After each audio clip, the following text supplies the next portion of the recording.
Hello and welcome to yet another edition of CBA News. I hope you've gotten used to the new format, but if you haven't, well, that's your problem. Roll that intro.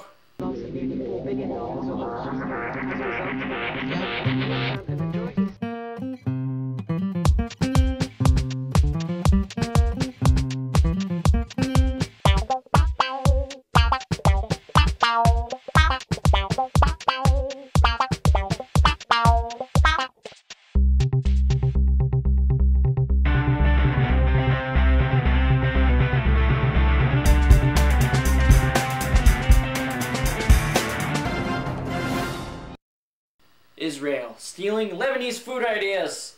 Sarah Palin pep rallies turning into hockey games. Mostly hate things, I guess. And Russian soldiers making rap videos about their barracks problems. Well, the news media's certainly been going strange for a while. Time to go with Chris with the wire.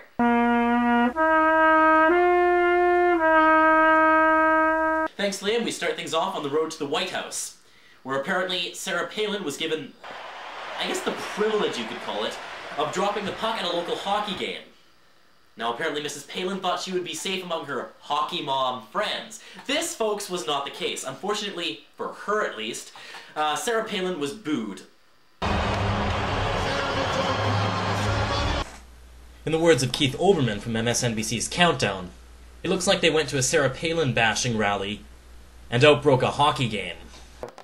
Of course, that story has nothing on the story of the Russian guy who made a rap video because he was dissatisfied about the conditions at his barracks. See, instead of complaining to his commanding officers like any sensible person would do, he makes a video and posts it on the Russian version of the popular video sharing website YouTube.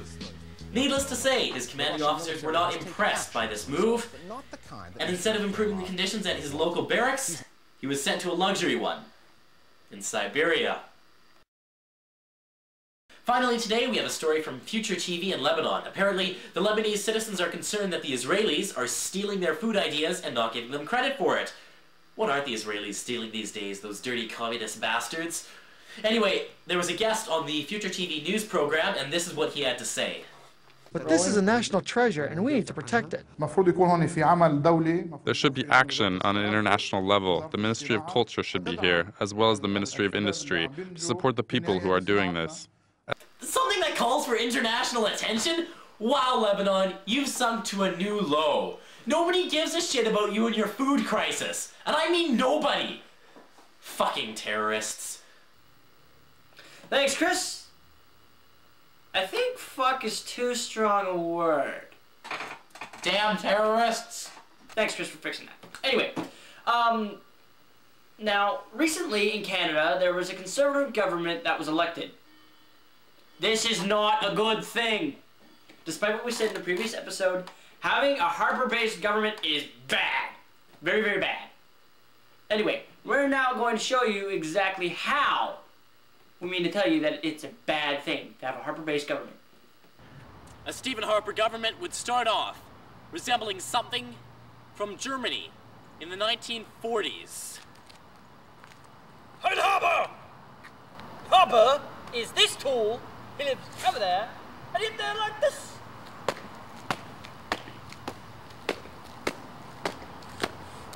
Now who does that remind you of?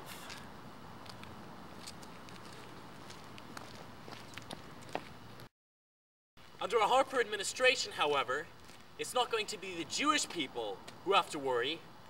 No, our Jewish friends will be just fine. Are you a Jew? Yes, I am a Jew. Good on you. Keep up the good work. Under a Harper administration, only the Muslims will have something to fear. Are you a Muslim? It will start with the branding of Muslims, with the Islamic armband that Harper will introduce. Of course you are. Where is your armband of Islam? He's not wearing his sign. And will eventually result in the sending of the Muslims to concentration camps. I hereby cast you away. Be gone. Go. Concentration camp at Guantanamo Bay. Be gone. Heil!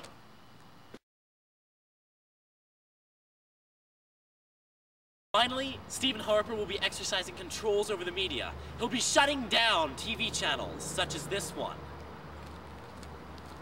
Hello and welcome to another episode of CBA News. Today, we're going to be covering news statements that have been made by our local friends about, hey, what are you doing?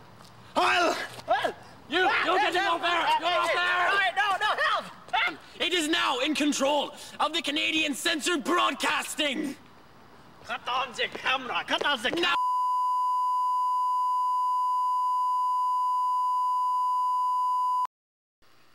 Fortunately, that isn't the case. See, our glorious Prime Minister, Mr. Harper, has a minority government.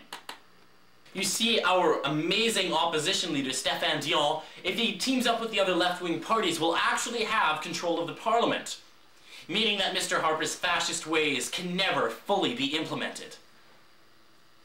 Unless Mr. Harper discovers that Mr. Dion is indeed a Muslim. Oh fuck, did I just say that on air? Now we have to hope that Mr. Harper doesn't watch our channel. He doesn't. But he should.